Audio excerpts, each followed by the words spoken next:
Sweet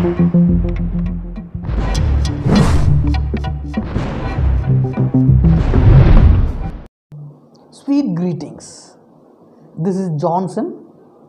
இன்னைக்கு நாம பார்க்க போற அந்த மூன்று வார்த்தைகள் that is nothing but present be form verbs. இந்த மூன்று வார்த்தைகளை பற்றி தான் நாம இன்னைக்கு பார்க்க போறோம். இதை இப்போ நாம பேசக்கூடிய வாக்கியங்களில் அதிகம் பயன்படக்கூடிய ஒன்றா இருக்குது. அப்படிப்பட்ட இந்த மூன்று வார்த்தைகளை பற்றி தான் நாம் இன்றைக்கி இந்த கிளாஸில் பார்க்க போகிறோம். இதை எப்படியெல்லாம் பயன்படுத்தலாம், எந்த மாதிரியெல்லாம் பயன்படுத்தலாம், இதை பயன்படுத்தும் பொழுது என்னென்ன ரூலை ஃபாலோ பண்ணணும் அப்படிங்கிறத பற்றி நாம் இந்த கிளாஸில் பார்க்க போகிறோம். இப்போது இந்த கிளாஸில் உங்களுக்கு ஏதாவது டவுட் இருந்துச்சு அப்படின்னா you can comment in the comment section. நான் அங்கே ரிப்ளை பண்ணுறேன். நாம் இப்போ கிளாஸில் போகலாம்னு நினைக்கிறேன். So let's. If you like this video subscribe, like and share. இப்போ நம்ம பார்க்க போகிறது ப்ரெசன்ட் டென்ஸில் பயன்படுத்தக்கூடிய பி ஃபார்ம் வேர்ப்ஸ். ஆம், ஈஸ், ஆர் இந்த மூணையும் நீங்கள் தெளிவாக தெரிஞ்சுக்கிட்டீங்க அப்படின்னா நீங்கள் பேசும் பொழுது அதிகம் பயன்படுத்தலாம். முதல்ல இந்த மூணு வேர்பையும் எங்கெங்கே பயன்படுத்தலாம் அப்படிங்கிறத தெரிஞ்சுக்கலாம். ஃபர்ஸ்ட் பர்சன் சிங்குலர் ஐ பயன்படுத்தும் பொழுது மட்டும்தான் ஆம் பயன்படுத்த வேண்டும். அதுபோல் தேர்ட் பர்சன் சிங்குலர் கூட மட்டும்தான் இஸ் பயன்படுத்த வேண்டும். அதாவது ஹீ, ஷீ மட்டும் கிடையாது, அதை சார்ந்து வரக்கூடிய பெயர்களுக்கும் நம்ம இஸ் பயன்படுத்தலாம். அதே மாதிரி இட்டுனா இட்டுக்கு மட்டும் கிடையாது, ஏதாவது பொருட்களோட பெயரோ இல்லை விலங்குகளோட பெயரோ இல்லை இடத்தோட பெயரோ இருந்தால் நாம் இஸ் பயன்படுத்தலாம். அடுத்து இந்த ஆறுங்கிறது ப்ளூரலில் வரக்கூடிய வி, யூ, தே இந்த ப்ளூரல் ப்ரொனவுன் மற்றும் ப்ளூரல் நவுன் கூடவும் இதை பயன்படுத்தலாம். இந்த மூன்றையும் எப்படி பேசும் பொழுது பயன்படுத்துவது அப்படிங்கிறத பற்றி இப்போ பார்ப்போம். பொதுவாக இந்த பி ஃபார்ம் வேர்ப்ஸை மெயின் வேர்பாக பயன்படுத்தலாம். இல்லைன்னா மெயின் வேர்புக்கு ஹெல்ப் பண்ணக்கூடிய வகையில் ஆக்சிலரி வேர்பாக பயன்படுத்தலாம்.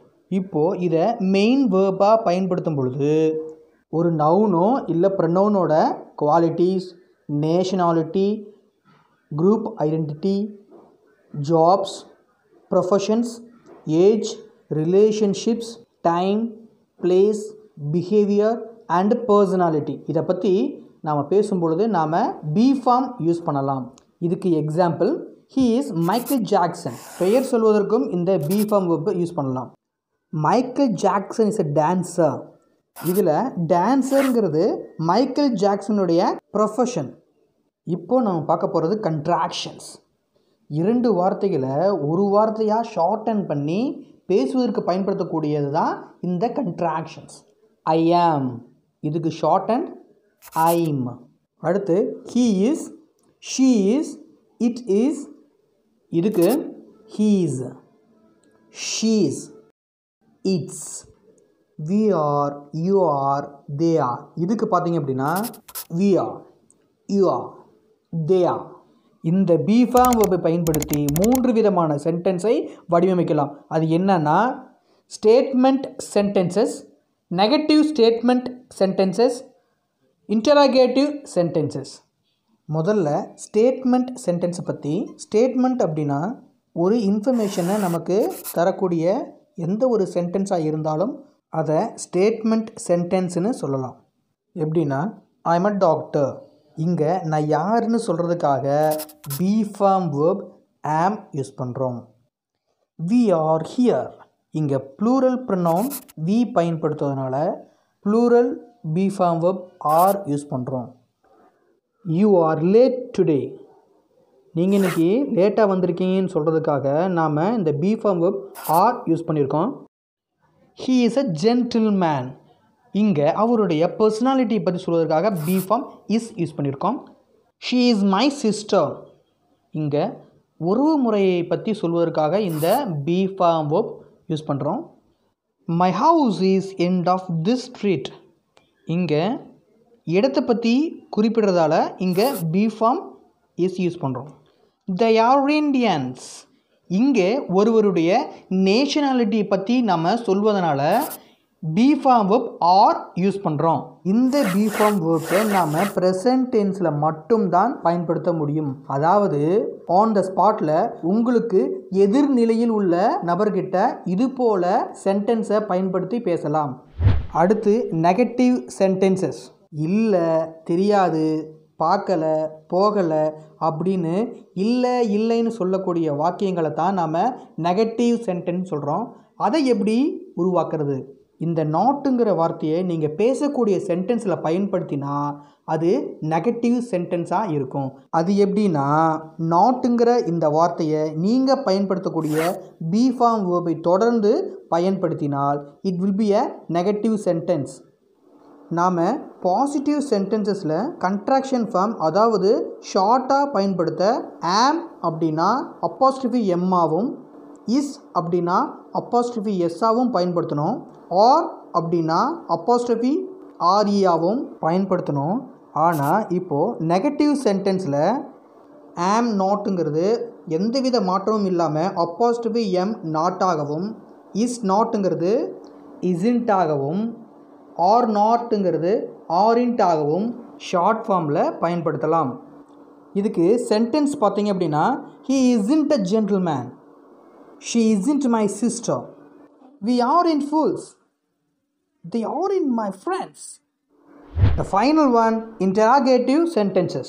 Interrogative sentences அப்படின்னா கேள்வி வாக்கியம்.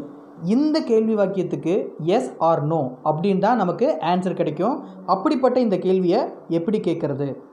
யூ ஆர் ஹங்க்ரி, இது ஒரு நார்மலான பாசிட்டிவ் சென்டென்ஸ். இந்த சென்டென்ஸை நாம் ஒரு கேள்வி வாக்கியமாக மாற்றணும் அப்படின்னா நல்லா கவனிங்க. இந்த சென்டென்ஸ் இருக்கக்கூடிய பி ஃபார்ம் வேர்ப் ஆரை சென்டென்ஸோட தொடக்கத்துக்கு கொண்டு வந்துடணும். அதுக்கப்புறம் சப்ஜெக்டாக இருக்கக்கூடிய யூவை அதுக்கு அடுத்ததாக எழுதணும். அதுக்கப்புறம் சென்டென்ஸில் இருக்கக்கூடிய மீதி பகுதியை அதற்கு பிறகு நாம் கண்டினியூஸாக எழுதணும். அப்படி எழுதுனா it will be a question. இந்த கொஷன் ஆர் யூ ஹங்க்ரி, இதுக்கு ஆன்சர் பார்த்தீங்க அப்படின்னா எஸ் ஐம், இல்லையா no I'm not. We can get answer like this. Some more examples. Is it your own house? Are they patients? Is he your relative? Are you sure? இது போல் நாம் வாக்கியங்களை உருவாக்கலாம். அடுத்து ஒரு சின்ன குறிப்பு. இந்த தேருங்கிற வார்த்தையை சப்ஜெக்டாக யூஸ் பண்ணால், அதாவது சென்டென்ஸோட தொடக்கமாக பயன்படுத்தினா be form verb is use பண்ணலாமா இல்லை ஆர் யூஸ் பண்ணலாமா? பொதுவாக ஒரு சென்டென்ஸில் நவுன் தான் சப்ஜெக்டாக வரும். இது போல் சென்டென்ஸில் பார்த்தீங்க அப்படின்னா ஒரு வேர்புக்கு பிறகு தான் நவுன் வருது. அப்படி வரும்பொழுது நம்ம பயன்படுத்தக்கூடிய நவுனு சிங்குலராக இருந்தால் சிங்குலர் பி ஃபார்ம் யூஸ் பண்ணுங்கள். ஒருவேளை ப்ளூரலாக இருந்தால் ப்ளூரல் பி ஃபார்ம் யூஸ் பண்ணுங்கள். For example, there is a cat on the porch. இங்கே கேட்டுங்கிறது சிங்குலர் நவுன், அதனால் singular be form is. there are 3 cats on the roof. இங்கே 3 கேட்ஸுங்கிறது ப்ளூரல் நவுனாக இருக்கிறதுனால ப்ளூரல் பி ஃபார்ம் ஆர் பயன்படுத்தியிருக்கோம். இதுபோல் கற்றுக்கொண்டால் you too speak in English.